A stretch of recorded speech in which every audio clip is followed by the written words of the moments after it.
Stop following your passions blindly. अपने patience follow करो, ये सब बोलते हैं। जो भी लाइफ में सक्सेसफुल होता है वो अपने पैशन फॉलो करता है, तभी वो लाइफ में सक्सेसफुल होता है। ये भी बहुत सारे लोग बोलते हैं, लेकिन आपको कोई ये नहीं बताता कि पैशन फॉलो करने के साथ साथ आपको ये 3 कंडीशंस भी फॉलो करनी पड़ेंगी।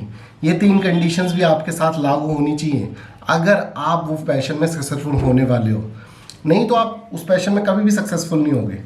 पहली कंडीशन, क्या आपको जो पैशन है, यानी कि आपको मान लो गेमिंग अच्छी लगती है, तो क्या आप उसमें उतने स्किल्ड हो कि उसको करियर बना सकते हो, या सिर्फ आप एक हॉबी है ये।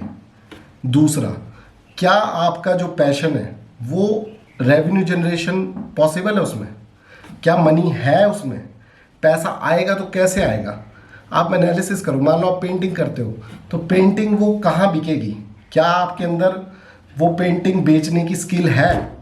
ये पॉइंट बहुत इंपॉर्टेंट है, और अगर नहीं है तो आप उस पैशन को नहीं फॉलो करोगे। Last but not the least, ये इंपॉर्टेंट है पॉइंट बहुत, कि अगर आपका पैशन जो है वो रेवेन्यू जनरेशन से रिलेटेड नहीं है, स्किल आपको उसकी उतने अच्छे से नहीं आती, और अगर आपको लगता है कि फिर भी आप अपना पैशन फॉलो करना चाहते हैं, तो आपको उसका एक सेकेंडरी एवेन्यू ढूंढना चाहिए।